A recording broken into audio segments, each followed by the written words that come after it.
ನಮಸ್ಕಾರ ವೀಕ್ಷಕರೇ, ಜ್ಞಾನ ದೇಗುಲ ಜಾಲತಾಣಕ್ಕೆ ಆಧಾರದ ಸ್ವಾಗತ. ಇಂದಿನ ವಿಷಯ ಜೀವನ್ಮುಕ್ತಾನಂದ ಲಹರಿಯ ಒಂದು ಕೊನೆಯ ಶ್ಲೋಕ ಇದು. ಈ ಕೊನೆಯ ಶ್ಲೋಕ ಬಹಳ ಚೆನ್ನಾಗಿ ಜೀವನ್ಮುಕ್ತ ವ್ಯಕ್ತಿಯ ಒಂದು ಯಾವ ರೀತಿ ಇರ್ತಾನೆ, ಯಾವ ರೀತಿ ಅವನ ಒಂದು ನಡವಳಿಕೆ ಅಥವಾ ಅವನ ಭಾವನೆ ಅಥವಾ ಅವನು ಹೇಗಿರ್ತಾನೆ ಅಂತಕ್ಕಂಥದ್ದನ್ನ ಬಹಳ ಚೆನ್ನಾಗಿ ವಿವರಿಸುತ್ತೆ. ಪರಮಶಿವನಲ್ಲಿ ಸ್ಥಿತವಾಗಿರುವ ಆ ಮುಕ್ತಿಯ ಅವಸ್ಥೆಯಾದ ಗುರುಕೃಪೆಯ ಅಮೃತ ದೃಷ್ಟಿಯಿಂದ ಆವರಿಸಲ್ಪಟ್ಟಿರುವ ಮತ್ತು ಸಹಜವಾದ ಆನಂದದಿಂದ ತುಂಬಿರುವ ಈ ಪರಮಸ್ಥಿತಿಯಲ್ಲಿ ಒಬ್ಬ ಶ್ರೇಷ್ಠ ಮನುಷ್ಯ ಪ್ರತಿದಿನವೂ ಮತ್ತೆ ಮತ್ತೆ ಮುಳುಗಿ ಮತ್ತೆ ಆ ತನ್ನ ಮನಸ್ಸನ್ನು ನೆಲೆಗೊಳಿಸುತ್ತಾನೆ ಅಂತಕ್ಕಂಥದ್ದು. ಅಂತಹವನನ್ನು ಜ್ಞಾನಿಗಳು ತ್ಯಾಗಿ, ಯೋಗಿ ಮತ್ತು ಕವಿ ಅಂತ ಕರೀತಾರೆ ಅಂತ ಹೇಳ್ಬೋದು. ಇಲ್ಲಿ ಈ ಶ್ಲೋಕ ಕೇವಲ ಬಾಹ್ಯವಾಗಿ ಎಲ್ಲವನ್ನೂ ಬಿಟ್ಟಿರುವುದನ್ನು ತ್ಯಾಗ ಅಂತ ಹೇಳೋದಿಲ್ಲ. ಬಾಹ್ಯವಾಗಿ ಎಲ್ಲ ಬಿಟ್ಟಿದ್ದೀನಿ ಅಂತ ಹೇಳ್ಬೋದು, ಆದರೆ ಅಲ್ಲಿರ್ತಕ್ಕಂಥ ಒಳ ಬಾಹ್ಯವಾಗಿ ಅಂದರೆ ಎಲ್ಲ ಈ ಸಮಸ್ತ ವಸ್ತುಗಳಿಗೆ ಸಂಬಂಧಪಟ್ಟಂಥದ್ದು. ಆದರೆ ಇಲ್ಲಿ ಮನುಷ್ಯನ ಒಳಗಡೆ ಇರತಕ್ಕಂಥ ಅಹಂಕಾರ ಮತ್ತು ಆಸಕ್ತಿ, ವಿಷಯಾಸಕ್ತಿ ಮತ್ತು ತನಗೆ ಎಲ್ಲವೂ ಬೇಕು ಅಂತಕ್ಕಂಥ ಸ್ವಾರ್ಥ ಮತ್ತು ಬಂಧನ, ಎಲ್ಲ ರೀತಿಯ ಬಂಧನ, ವಸ್ತುಗಳ ಮೇಲೆ ಬಂಧನ, ಜೀವಿಗಳ ಮೇಲೆ ಬಂಧನ, ಇವೆಲ್ಲವೂ ಬಂಧನ, ಇವೆಲ್ಲವೂ ಮತ್ತು ಮನಸ್ಸಿನ ಅಶಾಂತಿಯನ್ನೆಲ್ಲವನ್ನೂ ಬಿಟ್ಟು ಪರಶಿವ ಸ್ವರೂಪವಾದ ಆ ಬ್ರಹ್ಮನಲ್ಲಿ, ಆ ಬ್ರಹ್ಮನ ಆ ಆತ್ಮನ ಸ್ಥಿರವಾಗುವುದು ನಿಜವಾದ ತ್ಯಾಗ ಅಂತಕ್ಕಂಥ ಮಾತನ್ನ ಇಲ್ಲಿ ಹೇಳುತ್ತೆ. ನೋಡಿ, ಶ್ಲೋಕ ಯಾವ ರೀತಿ ಪ್ರಾರಂಭವಾಗುತ್ತೆ ಅಂದರೆ, ಇಮಾಂ ಮುಕ್ತಾವಸ್ಥಾಂ ಅಂದರೆ ಈ ಮುಕ್ತಿಯ ಸ್ಥಿತಿಯನ್ನು ಪರಮಶಿವ ಸಂಸ್ಥಾಂ ಅಂದರೆ ಪರಮಶಿವನಲ್ಲಿ ಸ್ಥಿರವಾಗಿರುವ ಸ್ಥಿತಿ, ಅಲ್ಲಿ ಫರ್ಮ್ಲಿ ಎಸ್ಟಾಬ್ಲಿಷ್ಡ್ ಇನ್ ದಿಸ್ ಬ್ರಹ್ಮನ್, ಗುರುಕೃಪಾ ಸುಧಾಪಾಂಗ ವ್ಯಾಪ್ಯಾಂ ಅಂತಕ್ಕಂಥ ಒಂದು ಫ್ರೇಸ್. ಗುರುಗಳ ಕೃಪೆಯ ಸುಧಾಪಾಂಗ ವ್ಯಾಪ್ಯಾಂ, ಅಮೃತಮಯ ದೃಷ್ಟಿಯಿಂದ, ಸುಧಾ ಅಂದರೆ ಅಮೃತ, ಅಮೃತದ ಮಯ ದೃಷ್ಟಿಯಿಂದ ಅನುಭವಿಸಬಹುದಾದದ್ದು. ಸುಧಾಪಾಂಗ ವ್ಯಾಪ್ಯಾಂ ಅಂದರೆ ವ್ಯಾಪಿಸಿರುವುದು, ಅನುಭವಿಸುವುದು. ಸಹಜ ಸುಖ ವ್ಯಾಪ್ಯಾಂ, ಸಹಜವಾಗಿ ಸುಖ, ನಾಟ್ ಥ್ರೂ ಎನಿ ಎಕ್ಸ್ಟರ್ನಲ್ ಯಾವುದೋ ಒಂದು ಇದರಿಂದ ಸಿಕ್ಕಂಥ ಸುಖ ಅಲ್ಲ. ಪ್ರಯತ್ನವಿಲ್ಲದ ಆನಂದದಿಂದ ತುಂಬಿರುವುದು. ಸಾಮಾನ್ಯವಾಗಿ ನಮ್ಮ ಸುಖಕ್ಕೆ ಏನಂದರೆ ಊಟ ಬೇಕು, ವಿಚಾರ ಬೇಕು, ಅದು ಬೇಕು, ಏನೋ ವಸ್ತುಗಳು ಬೇಕಲ್ವಾ. ಇಲ್ಲಿ ವಸ್ತುವೇ ಇಲ್ದಿರತಕ್ಕಂಥ ಸುಖ. ಅನುದಿನಂ, ಯಾವಾಗಲೂ, ಪ್ರತಿದಿನವೂ, ನಿರಂತರವಾಗಿ. ಮುಹುರ್ಮಜ್ಜನ್, ಮಜ್ಜನ್ ಅಂತಂದರೆ ಸ್ನಾನ ಅಥವಾ ಮುಳುಗುವುದು ಅಂತಕ್ಕಂಥದ್ದು. ಮತ್ತೆ ಅಂಥ ಸುಖದಲ್ಲಿ ಮುಳುಗಿ ಅಥವಾ ಅಂಥ ಸುಖದಲ್ಲೇ ತೇಲಾಡುತ್ತಾ ಭಜತಿ ಅಂದರೆ ಅನುಭವಿಸ್ತಾನೆ, ಆರಾಧಿಸ್ತಾನೆ, ಸೇವಿಸ್ತಾನೆ ಅಂತಕ್ಕಂಥ. ಸುಕೃತೈಹಿ ನರವಹ ಅಥವಾ ನರವರಹ ಅಂತ ಕೂಡ ಒಂದು ಇದಿದೆ. ಸುಕೃತೈಹಿ ಅಂದರೆ ಪೂರ್ವಜನ್ಮದ ಅಥವಾ ಪೂರ್ವ ಜನ್ಮದಲ್ಲಿ ಮಾಡಿದಂಥ ಪುಣ್ಯ ಸಂಸ್ಕಾರಗಳಿಂದ, ಯಾವ್ಯಾವ ಒಳ್ಳೆಯ ಕಾರ್ಯಗಳಿಂದಾಗಿ ಶ್ರೇಷ್ಠನಾದ ಮನುಷ್ಯ ನರವರಹ. ತದಾ, ಆಗ ತ್ಯಾಗಿ, ನಿಜವಾದ ತ್ಯಾಗಿಯು, ಯೋಗಿ, ಆತ್ಮದೊಂದಿಗೆ ಏಕತೆಯನ್ನು ಹೊಂದಿರುವನು. ಕವಿ, ಜ್ಞಾನವನ್ನು ಆಳವಾಗಿ ಕಂಡು ಸತ್ಯವನ್ನು ವ್ಯಕ್ತಪಡಿಸಬಲ್ಲ ಜ್ಞಾನಿ ಆಗುತ್ತಾನೆ ಅಂತಕ್ಕಂಥದ್ದು ಇದರ ಅರ್ಥ. ಅಂದರೆ ಈ ಶ್ಲೋಕದ ಅರ್ಥ. ಇಲ್ಲಿ ಕೆಲವೊಂದು ಪದಗಳ ಒಂದು ಅರ್ಥವನ್ನು ನೋಡೋಣ. ಮುಕ್ತಾವಸ್ಥೆ ಅಂತಕ್ಕಂಥದ್ದು ಬರುತ್ತೆ. ಮುಕ್ತಾವಸ್ಥೆ ಅಂದರೆ ಏನು? ಸಾಮಾನ್ಯ ಎಲ್ಲರಿಗೂ ಏನಂತಾರೆ, ಮುಕ್ತಿ ಆಯ್ತಪ್ಪ, ಸದ್ಯ ಮುಕ್ತಿ ಹೊಂದದ್ನಪ್ಪ ಅವನು ಅಂತ ಹೇಳ್ತಾರೆ. ಯಾವಾಗ? ಮರಣ ಹೊಂದಿದಾಗ ಅವನು ಮುಕ್ತಿ ಹೊಂದದ ಅಂತ ಹೇಳ್ತಾರೆ.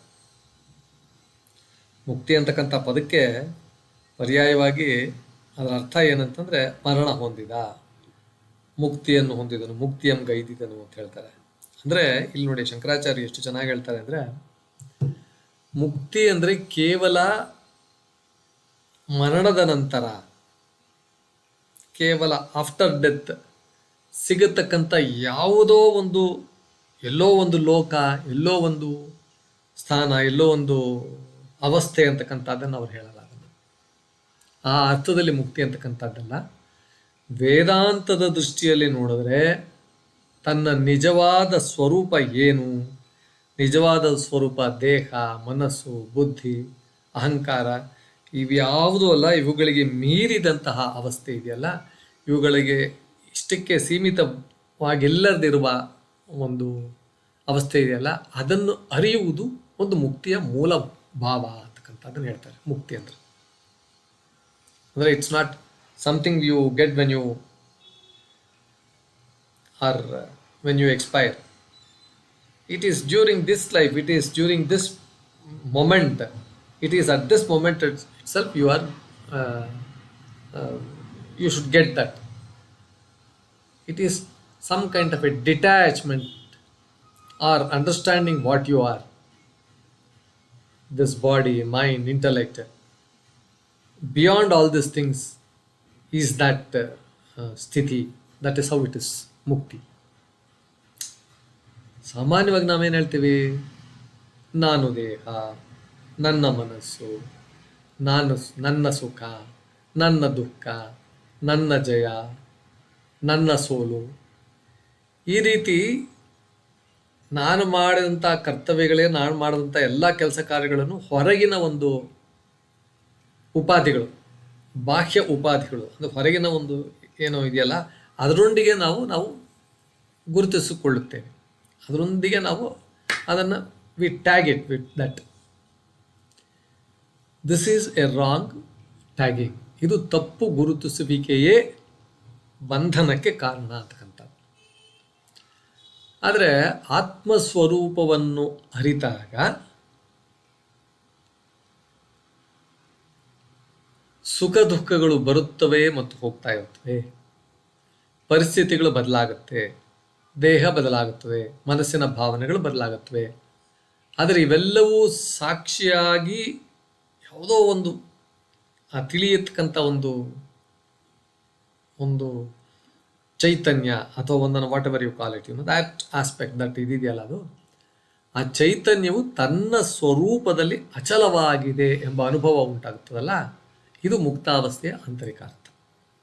ನೋಡಿ, ಮುಕ್ತ ಅಂತಂದರೆ ಎಷ್ಟು ಆಳವಾದ ಅರ್ಥ ಇದೆ ಇಲ್ಲಿ. ಇದು ಮುಕ್ತಿ ಅಂತಂದರೆ ಯಾವುದೋ ರೀತಿಯಲ್ಲಿ ಮರಣ ಹೊಂದಿದ ಒಂದು ಅವಸ್ಥೆ ಅಲ್ಲ. ಇದು ಜೀವಂತವಾಗಿರುವಾಗಲೇ ನಮ್ಮ ಅಂದರೆ it is you can feel it when you are alive ಅಂತಕ್ಕಂಥ. ಇನ್ನೊಂದು ಫ್ರೇಜು ಪರಮಶಿವ ಸಂಸ್ಥಾಂ ಅಂತಕ್ಕಂಥದ್ದೇ. ಪರಶಿವನಲ್ಲಿ ಸ್ತುತಿ ಅಥವಾ ಪರಶಿವನಲ್ಲಿರುವ ಒಂದು ಸ್ಥಿತಿ, ಸ್ತುತಿ ಅಲ್ಲ ಸ್ಥಿತಿ. ಅಂದರೆ ಪರಮಶಿವ ಅಂತಂದರೆ ಇಲ್ಲಿ that word is used for ಸರ್ವೋಚ್ಚ ಚೈತನ್ಯ, ಒಂದು ಪರಮ ಸತ್ಯ ಅಥವಾ ಆತ್ಮಸ್ವರೂಪವನ್ನು ಸೂಚಿಸುತ್ತೆ. ಅದು ಫಾರ್ ಎ ಸಾಧಕ ಮನಸ್ಸು ಈ ಬಾಹ್ಯ ವಿಷಯಗಳಿಂದ ಹಿಂದಕ್ಕೆ ಸರಿದು ತನ್ನ ಮೂಲ ಚೈತನ್ಯದಲ್ಲಿ, ಅಂದರೆ ಎಲ್ಲ ಎಕ್ಸ್ಟರ್ನಲ್ ಡಿಟ್ಯಾಚ್ ಮಾಡಿದಾಗ ಒಂದು ಕೋರ್ ಇರುತ್ತಲ್ಲ, ಅಲ್ಲಿ ಸ್ಥಿರವಾದಾಗ ಅವನು ತನ್ನ ನಿಜವಾದ ಸ್ವರೂಪದಲ್ಲಿ ನೆಲೆಗೊಳ್ಳುತ್ತಾನೆ ಅಂತಕ್ಕಂಥದ್ದು ಇದರ ಅರ್ಥ. ಪರಮಶಿವ ಸಂಸ್ಥಾನ ಅಂದರೆ ಇದು ಒಂದು ರೀತಿ ಯಾವುದೋ ಒಂದು ಹೊಸ ವಸ್ತು ಅಥವಾ ಹೊಸ ಜಾಗ ಅಥವಾ ಹೊಸ ಒಂದು ಇದನ್ನು ಪಡೆಯೋದಲ್ಲ. ಇದು ನಮ್ಮೊಳಗೆ ಸದಾ ಇರುವ ಸತ್ಯವನ್ನು ಅರಿಕೊಳ್ಳುವುದು. ಇದು ನಮ್ಮಲ್ಲೇ ಇದೆ ಅಂತಕ್ಕಂಥದ್ದು. ಸೂರ್ಯನ ಬೆಳಕು ಸದಾ ಇದ್ದರೂ ಮೋಡಗಳು ಅದನ್ನು ಮುಚ್ಚುವಂತೆ ಆತ್ಮ ಚೈತನ್ಯ ಸದಾ ಪ್ರಕಾಶಿಸುತ್ತಿದ್ದರೂ ಅಜ್ಞಾನ, ಅಹಂಕಾರ ಮತ್ತು ಮನಸ್ಸಿನ ವಿಕ್ಷೇಪಗಳು ಅಂತ ಹೇಳ್ತಾರಲ್ಲ, ಅದರ ಅನುಭವವನ್ನು ಮುಚ್ಚುತ್ತವೆ. See, we have that feeling, but it is being covered by ಅಜ್ಞಾನ, ಇಗ್ನೊರೆನ್ಸ್, ಅಹಂಕಾರ, ಐನಸ್ ಆ್ಯಂಡ್ ಮನಸ್ಸಿನ ವಿಕ್ಷೇಪಗಳು. ಅಂದರೆ all disturbances in the mind. ಈ ಅನುಭವವನ್ನು they cloud this. When you remove those things it becomes very clear ಅಂತ. ಗುರುಕೃಪಾ ಸುಧಾಪಾಂಗ ಅಂದರೆ ಗುರುಕೃಪೆಯ ಅಮೃತ ದೃಷ್ಟಿ. ಈ ಶ್ಲೋಕದ ಅತ್ಯಂತ ಸುಂದರವಾದ ಭಾಗಗಳಲ್ಲಿ ಇದು ಒಂದು, ಗುರುಕೃಪಾ ಅಂತಕ್ಕಂಥ. ಆ ಗುರುವಿನ ಕೃಪೆ ಹೇಗೆ ಅಂದರೆ ಅಮೃತ. ಅಮೃತ ಅಂತಂದರೆ ಎಲಿಕ್ಸರ್ ಆಫ್ ಲೈಫ್ ಅಂತ ಹೇಳ್ತಾರಲ್ಲ, ಅಂಬರೋಸಿಯಾನೋ ಏನೋ ಹೇಳ್ತಾರೆ ಇಂಗ್ಲೀಷಲ್ಲಿ. ಇರಲಿ, ಗುರು ಎಂದರೆ ಕೇವಲ ಒಂದು ವ್ಯಕ್ತಿ ಅಥವಾ ಬೋಧಕನಲ್ಲ, ಅಜ್ಞಾನದಿಂದ ಜ್ಞಾನಕ್ಕೆ, ಅಸ್ಥಿರತೆಯಿಂದ ಸ್ಥಿರತೆಗೆ, ಬಾಹ್ಯ ಗುರುತಿನಿಂದ ಒಳಗಿನ ಒಂದು ಆತ್ಮಸ್ವರೂಪದ ಅರಿವಿಗೆ ಅದನ್ನು ಕೊಂಡೊಯ್ಯುವ, ಅದನ್ನು one who takes you through this journey, ಆ ಜ್ಞಾನ ಪ್ರಕಾಶಕ್ಕೆ ಜರ್ನಿ ಅಂತ ಕರ್ಕೊಂಡು ಹೋಗ್ತಾನಲ್ಲ, ಅವನು ಗುರು ಅಂತಕ್ಕಂಥ. ಗುರುಕೃಪೆ ಅಂದರೆ ಎಲ್ಲರಿಗೂ ಏನಂತಂದ್ರೆ ಇನ್ನೊಂದು ತಪ್ಪು ಕಲ್ಪನೆ ಇರುತ್ತೆ. ಏನಂದರೆ ಗುರು ಇದ್ಬಿಟ್ರೆ ಸಾಕು ಎಲ್ಲವನ್ನು ಮಾಡಿಬಿಡುವುದು ಅಂತಲ್ಲ. ಗುರು he will give a direction. ಅದೇನೋ ಹೇಳ್ತಾರಲ್ಲ, ಪೋಸ್ಟ್, ಏನೋ ಲ್ಯಾಂಪ್ ಪೋಸ್ಟ್ ಅಲ್ಲ, ಅದೇನು ಹೇಳ್ತಾರೆ, ದಾರಿ ತೋರ್ತಕ್ಕಂಥ ಒಂದು ಪೋಸ್ಟ್ ಇರುತ್ತಲ್ಲ, ಅದು ಆ ರೀತಿ.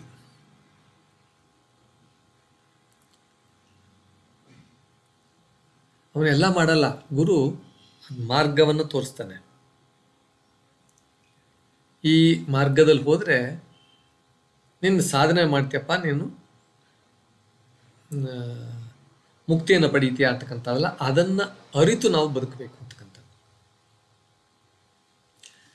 ಗುರುವಿನ ಉಪದೇಶ, ಅನುಗ್ರಹ, ಸತ್ಸಂಗ ಎಲ್ಲವೂ ಕೂಡ ನಾನು ಯಾರು, ನನ್ನ ನಿಜವಾದ ಸ್ವರೂಪವೇನು, ಸುಖ ಹೊರಗಿನ ವಸ್ತುಗಳಲ್ಲಿ ಇದೆಯೇ ಅಥವಾ ನನ್ನ ಸ್ವರೂಪದಲ್ಲೇ ಇದೆಯೇ ಎಂಬ ಪ್ರಶ್ನೆಗಳು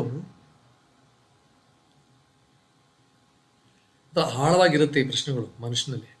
ಅದು ಈ ವಿಚಾರಣೆ ಕ್ರಮೇಣ ಆತ್ಮಜ್ಞಾನಕ್ಕೆ ದಾರಿ ಮಾಡಿಕೊಡುತ್ತದೆ ಅಂತಕ್ಕಂಥ.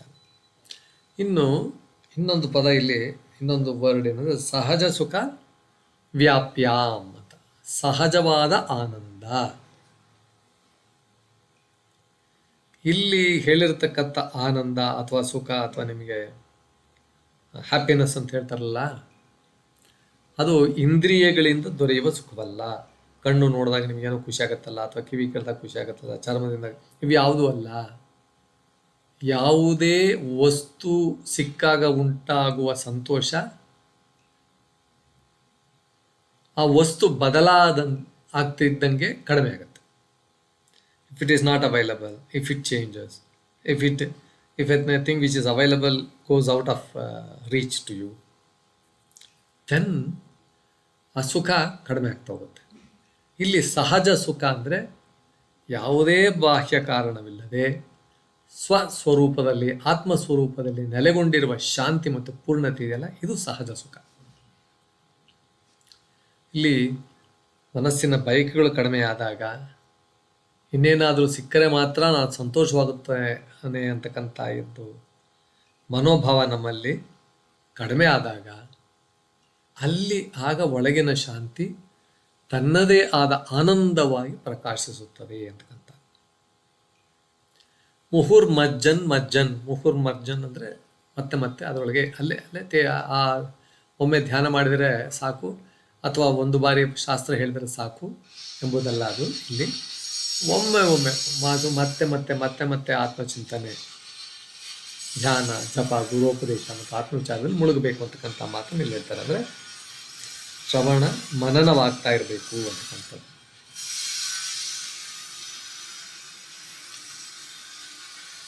ಇಲ್ಲಿ ಸಮುದ್ರದಲ್ಲಿ ಮುಳುಗಿ ಮುತ್ತು ಹುಡುಕುವಂತೆ ಫುಲ್ಲು ಡೀಪಾಗಿ ಇನ್ವಾಲ್ವ್ ಆಗ್ಬಿಡ್ಬೇಕು ಸಾಧಕ. ಬಾಹ್ಯ ಪ್ರಪಂಚದಲ್ಲಿ ಇದ್ದುಕೊಂಡು ಕೂಡ ಎಷ್ಟೇ ಕಾರ್ಯ ನಿರ್ವಹಿಸಿದ್ರು ಒಳಗೆ ತನ್ನ ನಿಜವಾದ ಸ್ವರೂಪದ ಅರಿವನ್ನು ಕಳೆದುಕೊಳ್ಳೋದು ಇದೆಯಲ್ಲ, ಇದು ಮಜ್ಜನದ ಅರ್ಥ. ಇನ್ನೊಂದು ಫ್ರೇಜಲ್ಲಿ ಹೇಳ್ತಾರೆ, ಸುಕೃತೈಹಿ, ಪುಣ್ಯ ಸಂಸ್ಕಾರಗಳ ಫಲ ಅಂತಕ್ಕಂಥದ್ದು. ಇಂತಹ ಸ್ಥಿತಿಯತ್ತ ಆಕರ್ಷಣೆ ಉಂಟಾಗುವುದೇ ಒಂದು ಮಹತ್ತರವಾದ ಪುಣ್ಯ ಸಂಸ್ಕಾರದ ಫಲ ಅಂತ ಶ್ಲೋಕ ಹೇಳಿದೆ. ಅಂದರೆ ಈ ಮುಕ್ತಿ, ಈ ರೀತಿಯಾಗಿ ಒಂದು ವೇದಾಂತದ ಕಡೆ ಯಾರಾದರೂ ಬರಬೇಕು ಅಂತಂದರೆ, ಈ ವೇದಾಂತದ ಕಡೆ ಈ ವಿಚಾರಗಳನ್ನೆಲ್ಲ ತಿಳ್ಕೊಳ್ಬೇಕು ಅಂತಂದರೆ ಅದು ಹಿಂದಿನ ಜನ್ಮದಲ್ಲಿ ಪೂರ್ವಜನ್ಮದ ಸುಕೃತ ಫಲವೇ. ಪೂರ್ವಜನ್ಮದಲ್ಲಿ ಎಲ್ಲ ಇವೆಲ್ಲ ಬಂದಿರೋದ್ರಿಂದಲೇ ನಮ್ಗೆ ಈ ರೀತಿಯ ಬರ್ತಕ್ಕಂಥವು, ಇಲ್ಲ ಬರೋದಿಲ್ಲ ಅಂತಕ್ಕಂಥ ಮಾತನ್ನ ಹೇಳ್ತಾರೆ. ದೇವರು, ಗುರು, ಆತ್ಮಕಾಲ, ಧ್ಯಾನ, ವೇದಾಂತ, ಸತ್ಯ, ಧರ್ಮ ಇಂಥ ಕಡೆಗೆ ನಾರ್ಮಲ್ ಆಗಿ ಈ ಕಡೆ ಆಸಕ್ತಿ, ಈ ಕಡೆ ಇಂಟ್ರೆಸ್ಟ್ ಬರೋದೇ ಕಡಿಮೆ. It's not A small thing, it's not A small thing that it's A very ಅನೇಕ ಒಳ್ಳೊಳ್ಳೆ ಕಾರ್ಯಗಳು ಮಾಡಿದ್ದು, ಸತ್ಕರ್ಮಗಳು, ಶುದ್ಧವಾದ ಜೀವನ, ಸತ್ಸಂಗ ಮತ್ತು ಹಿಂದಿನ ಆಧ್ಯಾತ್ಮಿಕ ಸಂಸ್ಕಾರಗಳು ಇಂತಹ ಆಸಕ್ತಿಗೆ ಕಾರಣವಾಗುತ್ತವೆ. ಸತ್ಸಂಗತ್ವೇ ನಿಸ್ಸಂಗತ್ವಂ, ನಿಸ್ಸಂಗತ್ವೇ ನಿರ್ಮೋಹತ್ವಂ, ನಿರ್ಮೋಹತ್ವೇ ನಿಶ್ಚಲತತ್ವಂ, ನಿಶ್ಚಲತತ್ವೇ ಜೀವನ್ಮುಕ್ತಿ, ಭಜಗೋವಿಂದಂ ಭಜಗೋವಿಂದಂ ಗೋವಿಂದಂ ಭಜ ಪೂರ್ಣಮತೆ. ಇದೇ ಶಂಕರಾಚಾರ್ಯರಲ್ಲಿ ಹೇಳಿದ್ದಾರೆ ಮೋಹಮುದ್ಗರ ಶ್ಲೋಕಗಳಲ್ಲಿ. ಸತ್ಸಂಗತ್ವೇ ನಿಸ್ಸಂಗತ್ವ ಅಂದರೆ ಒಂದೇ ಸ್ಟೆಪ್ ಬೈ ಸ್ಟೆಪ್ ಹೀಗೆ. ಆದರೆ ಇದನ್ನು ಅಹಂಕಾರಕ್ಕೆ ಕಾರಣವಾಗಿಸಬಾರ್ದು. ನಾನು ಬಹಳ ಪುಣ್ಯವಂತ ಎಂಬ ಭಾವನೆ ಅದು ಕೂಡ ಒಂದು ಬಂಧನವಾಗ್ಬೋದು. ಅಯ್ಯೋ ಐ ಆಮ್ ರಿಯಲಿ ಬ್ಲೆಸ್ಡ್ ಅಂತಂದರೆ ಐನಸ್, ಅಲ್ಲಿ ಈಗೋ ಬಂದ್ಬಿಡುತ್ತೆ ಅಂತಕ್ಕಂಥದ್ದು. ನಿಜವಾದ ಪುಣ್ಯ ವಿನಯ, ಭಕ್ತಿ ಮತ್ತು ಜ್ಞಾನಾಸಕ್ತಿಗೆ ಅಲ್ಲಿಗೆ ವ್ಯಕ್ತವಾಗುತ್ತೆ ಅಂತ.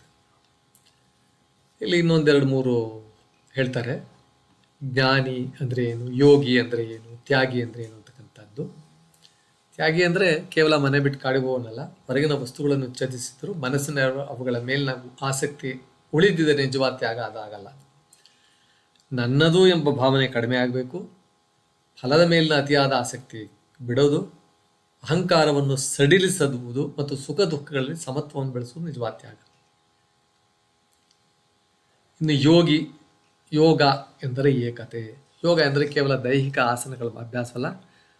ಯುಜ್ ಎಂಬ ಧಾತುವಿನಿಂದ ಬಂತದ್ದು ಸಂಯೋಗ, ಏಕತೆ, ಆತ್ಮಸ್ಥಿತಿ ಎಂಬ ಆಳವಾದ ಅರ್ಥವನ್ನು ಹೊಂದಿದೆ ಅದು. ಇನ್ನು ಕವಿ ಅಂದರೆ ಜ್ಞಾನವನ್ನು ಕಾಣುವವನು. ಇಲ್ಲಿ ಕವಿ ಅಂತಕ್ಕಂಥ ಪದವನ್ನು ಬಳಸಿದ್ದಾರೆ ಆದಿಶಂಕರಾಚಾರ್ಯರು. ಕೇವಲ ಕವನ ಬರೆಯುವ ವ್ಯಕ್ತಿಗೆ ಕವಿ ಅಂತ ಹೇಳೋದಿಲ್ಲ. ಇಲ್ಲಿ ಸಂಸ್ಕೃತದ ಆಧ್ಯಾತ್ಮಿಕ ಪರಂಪರೆಯಲ್ಲಿ ಕವಿ ಅಂದರೆ ಆಳವಾಗಿ ನೋಡುವವನು, ಸತ್ಯವನ್ನು ದರ್ಶಿಸುವ ಜ್ಞಾನಿ. ಕವಿ ಹೃದಯ ಅಥವಾ ಕವಿ ಇದನ್ನು ಕಂಡ ಅಂತ ಹೇಳ್ತಾರಲ್ಲ, ಅಲ್ಲಿ ಸತ್ಯವನ್ನು ದರ್ಶಿಸುವ ಜ್ಞಾನಿ. ಸಾಮಾನ್ಯ ವ್ಯಕ್ತಿ ಏನು ಮಾಡ್ತಾನೆ, ಘಟನೆಗಳನ್ನು ಹೊರಗಿನಿಂದ ನೋಡ್ತಾನೆ. ಜ್ಞಾನಿ ಆದರೆ ಅದರ ಹಿಂದಿರುವ ಸತ್ಯ ಅದನ್ನು ನೋಡಲು ಪ್ರಯತ್ನಿಸ್ತಾನೆ. ಅವನ ದೃಷ್ಟಿಯಲ್ಲಿ ಜೀವನದ ಪ್ರತಿಯೊಂದು ಅನುಭವವು ಆತ್ಮಜ್ಞಾನದ ಕಡೆಗೆ ಕರೆದೊಯ್ಯುವ ಅವಕಾಶ ಅಂತ. ಸೊ ಒಟ್ಟಿನಲ್ಲಿ ಈ ಶ್ಲೋಕ ಇದೆಯಲ್ಲ, ಇದು ಬಹಳ ಗುರುಕೃಪೆ, ಆತ್ಮವಿಚಾರ, ಮನಸ್ಸಿನ ಶುದ್ಧೀಕರಣ, ಆತ್ಮಸ್ಥಿತಿ, ಸಹಜ ಆನಂದ, ತ್ಯಾಗ, ಯೋಗ, ಜ್ಞಾನ ಇವೆಲ್ಲವನ್ನೂ ಬಹಳ ಸುಂದರವಾಗಿ ಇಲ್ಲಿ ಈ ಪದಗಳಿಂದ ಆದಿಶಂಕರಾಚಾರ್ಯರು ಈ ಜ್ಞಾನಿಯ ಒಂದು ಇದನ್ನು ಬಹಳ ಚೆನ್ನಾಗಿ ವಿವರಿಸಿದ್ದಾರೆ. ವೀಕ್ಷಕರೇ, ಇಷ್ಟು ವಿವರಣೆಯೊಂದಿಗೆ ಈ ಶ್ಲೋಕ, ಇದು ಕೊನೆಯ ಶ್ಲೋಕ ಆದಿಶಂಕರಾಚಾರ್ಯರ ಜೀವನ್ಮುಕ್ತ ಆನಂದ ಲಹರಿಯಲ್ಲಿ. ಇದನ್ನು ಇಲ್ಲಿಗೆ ಮುಕ್ತಾಯ ಮಾಡ್ತಿದ್ದೇವೆ. ಎಂದನಿಂದ ಲೈಕ್, ಶೇರ್, ಸಬ್ಸ್ಕ್ರೈಬ್ ಮಾಡಿ. ಕಮೆಂಟ್ಸ್ ಬಾಕ್ಸ್ನ ತಮ್ಮ ಕಮೆಂಟ್ಸ್ಗಳನ್ನು ಮೂಸಿ ಅಂತ ಕೇಳ್ಕೊಳ್ತಾ ನಮಸ್ಕಾರ ವೀಕ್ಷಕರೇ.